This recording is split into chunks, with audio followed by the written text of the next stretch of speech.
Si vous pensiez que nous avions atteint l'horreur, non, le paroxysme de l'horreur, voici avec Pierre-Emmanuel Barret. Oui, oui. Attendez, attendez, j'ai une blague. Qu'est-ce que c'est Nagui qui fait? Bah, un chien. C'est un Égyptien. Ah, putain, vous l'avez. Attendez, attendez. Un Égyptien, qu'est-ce qu'il fait? Il écrit avec ses hiéroglyphes. Ah, c'est un festival, ça. Allez, je sais rigoler. C'est l'heure de... C'est lui qui va sortir. C'est l'heure de ma revue de presse et aujourd'hui, on va parler de nos amis les réfugiés. Jingle.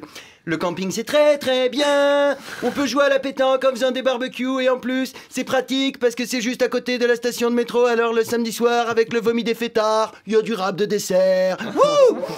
Ils sont des milliers à avoir décidé de prolonger un peu leurs vacances en dressant leur tente directement sous le métro parisien. C'est à croire que la ligne 2, elle fait Porte Dauphine Damas. Alors évidemment pour eux, évidemment l'intégration est très difficile. Ils parlent à peine français. Il y a des Syriens, des Érythréens et des CRS. Non, sans rire, les conditions de vie sont très difficiles. Certains ont sombré dans l'alcool, dans la violence, mais on ne va pas parler que des CRS non plus.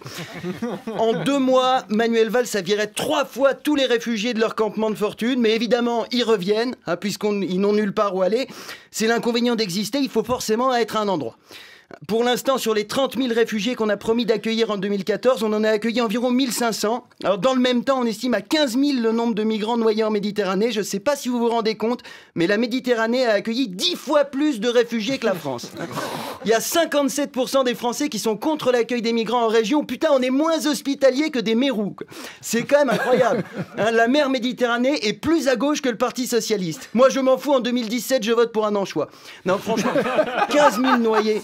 15 000 noyés, c'est horrible. Pour vous donner un ordre de grandeur, c'est comme si en Gironde, toute la ville de Floirac avait disparu. Bon, c'est peut-être pas un très bon exemple, puisque pour la plupart d'entre nous, la ville de Floirac n'a jamais existé. Mais quand même, c'est incroyable. On dépense des centaines de millions d'euros pour bombarder la Syrie. On n'est pas foutu de payer une chambre de Formule 1 aux survivants. En même temps, ils sont pas très malins non plus, les Syriens. On les bombarde, ils viennent se réfugier chez nous. C'est comme si tu te faisais violer dans la rue et quand ton agresseur a fini, tu remontes ton slip, tu dis « Attends, je viens de me faire violer, je peux dormir chez toi ?» Alors je caricature. Je caricature dans les rangs des réfugiés, il n'y a pas que des Syriens, mais qu'on soit bien d'accord, les Érythréens, ils viennent pas en France pour voir la Tour Eiffel. S'ils veulent admirer une structure métallique, ils ont qu'à lever un bras et regarder leur prothèse. L'Érythrée, ça n'est pas Disneyland. Là-bas, le service militaire, ça dure de 17 à 40 ans. Mais heureusement, tu peux avoir une dérogation pour terminer plus vite, en mourant. Après, force est de constater qu'un service militaire qui dure de 17 à 40 ans, ça peut avoir ses avantages. Par exemple, Emmanuel Macron, son parti, ça s'appellerait En Marche Toutes. Et avec un peu de chance, il aurait marché sur une mine au lieu de marcher sur le code du travail.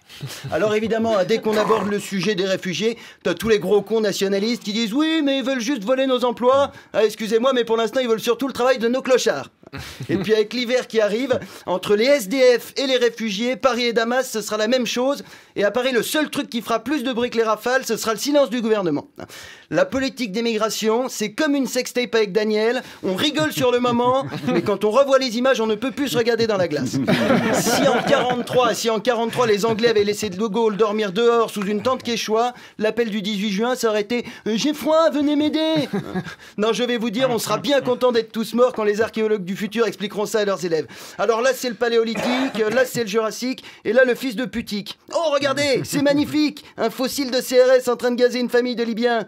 Et ça, c'est quoi, monsieur? C'est un fossile de caca? Non, ça, c'est le socialisme. Merci de m'avoir écouté. France Inter, la bande originale avec Nagui.